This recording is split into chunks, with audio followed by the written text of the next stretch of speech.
यह कहानी है एक गरीब ब्राह्मण और ब्राह्मणी की। इस कहानी का नाम है ब्राह्मणी तिल के बीज। बहुत समय पहले की बात है। किसी गांव में एक गरीब ब्राह्मण रहता था। एक दिन उस ब्राह्मण के घर कुछ अतिथि आए। ब्राह्मण की स्थिति इतनी खराब थी कि उन अतिथियों को खिलाने के लिए घर में अनाज तक नहीं था। इस स्थिति को लेकर ही ब्राह्मण और उसकी पत्नी के बीच थोड़ी कहासुनी होने लगती है। ब्राह्मणी कहती है, तुम्हें पेट भरने योग्य अनाज कमाना भी नहीं आता है। इसी का नतीजा है कि आज घर में अतिथि आ खड़े हुए हैं और हमारे पास उन्हें खिलाने के लिए कुछ भी नहीं है। इस पर ब्राह्मण अपनी पत्नी से कहता है, कल कर्क संक्रांति है। मैं कल भिक्षा लेने के लिए दूसरे गांव जाऊंगा। वहां एक ब्राह्मण ने मुझे आमंत्रित किया है। वह सूर्य देव की तृप्ति के लिए कुछ दान देना चाहता है। तब तक जो कुछ भी घर में है उसे आदर सत्कार के साथ अतिथियों के सामने रखो। ब्राह्मण की यह बात सुनकर ब्राह्मणी कहती है, तेरी पत्नी होकर मैंने कभी सुख नहीं भोगा है। न कभी खाने को मेवा मिष्ठान मिला, न ही ढंग के वस्त्र और आभूषण।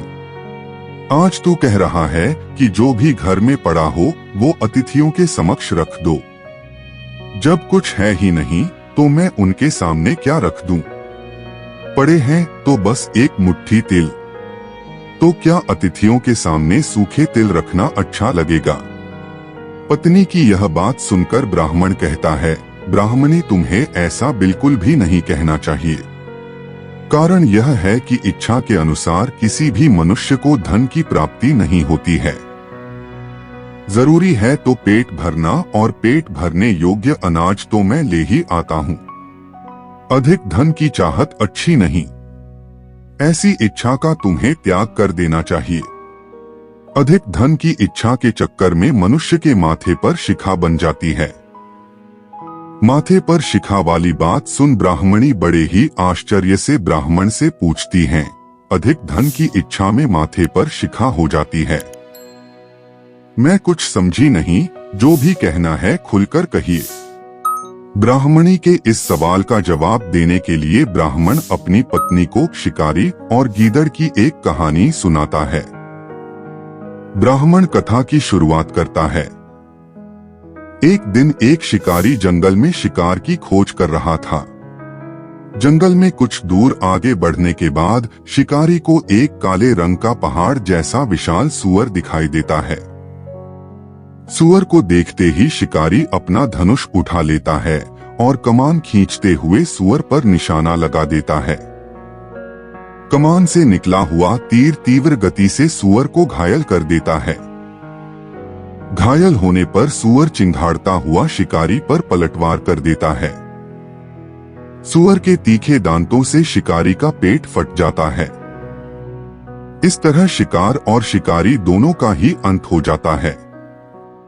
इसी बीच खाने की तलाश में भगता हुआ एक भूखा गीदड़ वहां से होकर गुजरता है जहां शिकारी और सूअर का शव पड़ा हुआ था। बिना मेहनत इतना सारा भोजन देख गीदड़ मन ही मन बहुत खुश होता है और मन ही मन सोचता है कि आज तो ईश्वर की बड़ी कृपा हुआ, जो इतना अच्छा और अधिक भोजन एक साथ मुझे मिला है। मैं इसे धीरे धीरे और आराम से खाऊंगा ताकि लंबे समय तक मैं इसे उपयोग में लाऊंगा। इस तरह मैं इस भोजन के साथ लंबे समय तक अपनी भूख को शांत रख पाऊंगा। इन सभी बातों पर विचार करते हुए गीदड़ सबसे पहले छोटी छोटी चीजों को खाना शुरू करता है। तभी उसे शिकारी के मृत शरीर के पास धनुष पड़ा दिखता है। गीदड़ के मन में पहले उसे ही खाने का विचार आता है और वह धनुष पर चढ़ी डोर को चबाने लगता है। गीदड़ के चबाने से धनुष पर चढ़ी डोर टूट जाती है और डोर के टूटने से धनुष का एक सिरा वेग के साथ गीदड़ के माथे को भेदता हुआ ऊपर निकल आता है। गीदड़ के माथे को भेद कर धनुष का जो सिरा गीदड़ के सिर पर निकल आता है, वह ऐसा प्रतीत होता है मानो गीदड़ के माथे पर शिखा निकल आई हो। घायल होने के कारण कुछ देर बाद गीदड़ की भी मौत हो जाती है। इतना कहते हुए ब्राह्मण कहता है, ब्राह्मणी, इसीलिए मैं कहता हूँ कि जरूरत से अधिक लोभ से माथे पर शिखा आ जाती है। यह कथा सुनने के बाद ब्राह्मणी कहती है, ठीक है, अगर ऐसी ही बात है तो घर में जो मुट्ठी भर तिल पड़े हैं उन्हीं को मैं अतिथियों को खिला देती हूँ। ब्राह्मणी की यह बात सुनकर ब्राह्मण संतुष्ट होता है और भिक्षा मांगने के लिए घर से बाहर निकल जाता है। वहीं ब्राह्मणी भी घर में पड़े तिल को धूप में सुखाने के लिए फैला देती है। तभी कहीं से एक कुत्ता आ जाता है और उन साफ तिलों पर पेशाब कर देता है, जिससे सभी तिल खराब हो जाते हैं। तिल के खराब हो जाने पर ब्राह्मणी काफी परेशान हो जाती है और सोचती है, यही तो तिल थे जिन्हें पकाकर मैं अतिथियों को खिला सकती थी। अब मैं क्या करूं? काफी देर सोचने के बाद ब्राह्मणी को एक तरीका सूझा। उसने सोचा कि अगर वह गंदे तिलों के बदले साफ तिल देने की बात कहेगी तो कोई भी आसानी से मान जाएगा। साथ ही किसी को भी इन तिलों के खराब होने की बात पता नहीं चलेगी। इस विचार के साथ वह उन तिलों को लेकर घर घर घूमने लगी।